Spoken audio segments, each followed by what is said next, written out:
like, well, tunes, you know, trying to change the subject, and then they brought you up, and I was like, you know, he's not all wrong, and I was like, and like what you did there, you didn't even understand what was going on, you know. What like, they did? Yeah. To me? Exactly. By harassing me? I was like, you don't even understand what it looks like. Like, you think it's like this thing you did for Spoon Lady, and you should be proud of that, but like, you don't even understand the situation. And like, I was talking to the dude and his girlfriend. It wasn't the dude that called you the N-word, and it wasn't my buddy Mike Clyde, because he didn't even know what was going on. And even in the video, he kind of was like, I guess, whatever, right. I'm just kind of here. But the other guy was charged, and the other dude was charged, and I was talking to one of the charged dudes, and he was like, well, you know, like, this is what happened. It's like, Abby, like, I came into town, and somebody stole my guitar, and Abby bought me a guitar, and I was like, you know, that's exactly it, you know, like, this is what happened. Like, you got respect for her because you got like a whole guitar out of the deal. That's $200, you know. Like, I value that, you value that, I understand that, but you like that doesn't make you the guard dog, because you don't even understand. Like, this is like been a political movement, and it's like, this is my First Amendment right. This isn't a political movement. That's right. I don't take this to city That's what hall. I was saying. You know, like, I'm not gonna deliver my rights on a silver plate to like somebody who's like, why are you giving me these rights? You had the rights all along. Right. Like, what's the point? And then, you know, her biggest point was because, like, she's in the middle of the street jumping up and down in pigtails, crying that she's not going to make any money because somebody's over here or somebody exists in the world. And it's like, that, like, for somebody who acts like she stands up for so much progressive stuff, she is absolutely intolerant of anyone else, you know? Like it becomes intolerance, you know? So those guys admitted to harassing me and threatening me on Abby's behalf because she bought him a guitar? Pretty much, because you know, once I finally got him to the point where I was like, look, date isn't all wrong, and he's my buddy, and like, you know, we've been dealing with stuff with her for a long time, and you know, she acts like this way, it's very immature, like, it's not the professional way to go about your business, and it's not, you know, a good way to mind your own business, because like, we are each our own separate entities. Like, I had the slappy guitar kid, I don't know, you know, Forrest, I don't know if you know him, but he came up to me and he's like, how long have you been here? And I was like, well, actually, I'm just holding a spot for my band, and then we're gonna play the 2 hours, but you know, I'm playing my set until they get here, and it'll be, you know, maybe 30 minutes that I'm playing my set. He's like, and I was like, I was like, it's fair, dude. I'm like playing a totally different set, and then a jazz band is gonna come in and play horns with me. So like, you don't like don't even start with me right now. Right. And he's like, well, it's not really fair. And I was like, you can take your bullshit and get away from me. I was like, this is a common kindness that I even talk to you or open up a line of conversation. I have the right to refuse to even acknowledge your existence. Like, you know, if you're not gonna approach it with, you know, common respect, like, you can just get out of my face. Like, right. Well, that wasn't the only incident that Abby sent people after me.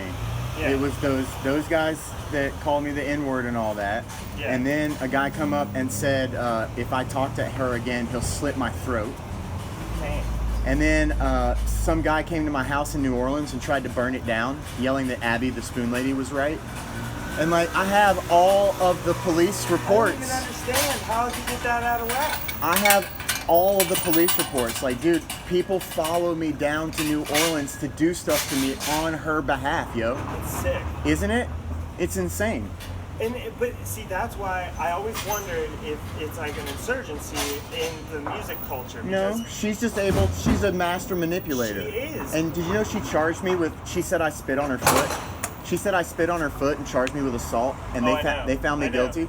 I know. Because Chris said that he was there. Yeah. But he was sitting at the table. He didn't see her feet. Yeah. Dude, do you really think I spit on her feet? No, I spit on the ground.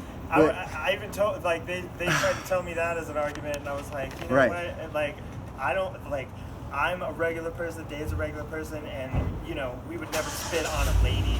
Like, you don't just spit on a lady. Like, he wouldn't do that, you know? Like, know. Yep. And that's not assault. That's not. You know. But she was able to use Chris, her bandmate, as a witness. Yeah. Because he has something to lose if he doesn't play with her. Right. Does that make sense? It does. And so she has him under control and will say anything she wants him to. First thing David said to me after he broke up with the band was, "I'm free." Yeah. I'm free. Those two words stick out in my mind all the time because I'm like, what he was telling me is like, I'm free to play music with you now because before I wasn't allowed to. That's right. And it's like, you know, and she tried to tell me all that stuff too. Like, it's about associations, and you're real careful about your associations. You never play with other bandmates. You never do anything else. And then she plays with that Lyle dude, like, as soon as I introduce him.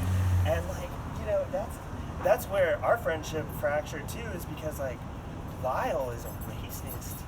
Like, sex is big. Like, he really is. He's an old school northern racist. And I've dealt with it. And, like, and then she had a crush on him. And I was like, well, she has a crush on you. What are you going to do about it? And he acted like he was going to physically throw up. And he was like, that's disgusting. That's so nasty. And then his truck broke down and he needed a place to stay. And they were shacked up, like, immediately. And they were, like, all being cutesy with each other. And it was the most, like, I was like, fuckers are disgusting. See, like, I know firsthand. Like, for the fact that she even respects this guy. Right. Is like, and here's another thing. And I'm sorry to get into a thing about it. But her backstory of, like, the racism in Kansas and how she was, you know, her baby's daddy is a Nazi named Satan. You know, like, if you got together with a Nazi named Satan, like, where were your moral ethics? That's why at that point of your life. That's why I was so concerned about her talking to Christopher Hickman and having him arrest me, and then he beat and tased Johnny Rush 2 weeks later. Yeah. You know? So it's like, man, I kind of know what's going on. And then she mentioned that in court, is that I got her in trouble with Black Lives Matter because I mentioned that she had correlation with Christopher Hickman. Exactly. And so I caught a lot of flack for that, and the judge actually made me go in my account and remove whatever I had said on there and stuff. And so, like, this is really a big deal where I had been silenced. Did you know that in court, Abby tried to say that she would dismiss the charges on me if I agreed to never come back to Asheville? That's extortion, bro. That is true. That's Abby the Spoon Lady, full on extortion. So, well, thank you for saying that, dude.